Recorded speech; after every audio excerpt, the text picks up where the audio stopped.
toothpaste and give my teeth a nice little morning cleanse. That sounded really weird. And then I go ahead and wash my hands with my favorite Bath & Body Works soap. This site has more fans than most shows. Most shows on TV. Yes, it's Bethany Mota, a YouTube star.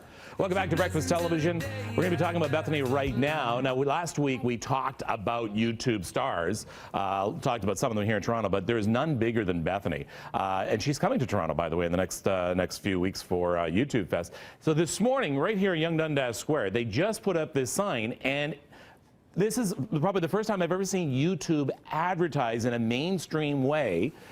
So that's Bethany Mota. Let's take a look at the whole billboard. There we go.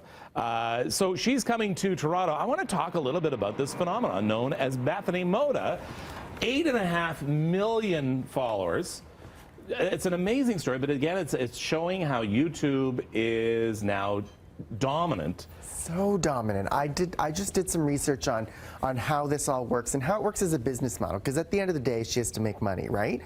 She puts out a ton of videos. She actually had a chance to, believe it or not, interview Barack Obama. The White House selected a bunch of big YouTube stars, and she got to sit down with Barack Obama, and they did a big interview that went out on YouTube, and it really shows it's the sign of the times, going out there and talking to the people that matter, and these are the young people that are really reaching the future. Can we take a look at one of her actual videos? Yeah, this is one thing called a fashion haul, and this is something that a lot of...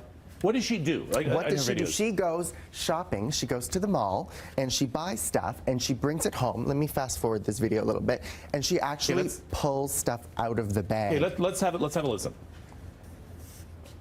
And I'm just saying, by the end of fall, these are probably going to be totally ripped apart because I've already been wearing them every day because I love them. Okay, and from Delia's, I just got 2 tops, but not just any 2 tops. So the first one is typical Beth right here. I will steal your heart. It has a little owl on it, and it's very punny, I know. But as you guys can tell, I really like this style of tops. So this person is getting 8.5 million followers. And right now, Amnets are trying to figure out a way to get 8.5 million people to watch their TV shows. That's just an example of one thing that she does. Another thing she does is she takes you on a room tour. She takes you into her bedroom, and she shows you the decor in her room, what bedding she has, and very subtly, she'll go into the bathroom and mention the Bath & Body Works soap that's sitting on her counter, and cha-ching, she's making money. And a Business Insider did some research into her, and they said she makes something like $40,000 a month on just advertising and sponsorships, millions of followers. She is the one who's going to take over this entertainment world. It is insane. Thank you, Winston. We got to take a break. We'll be right back.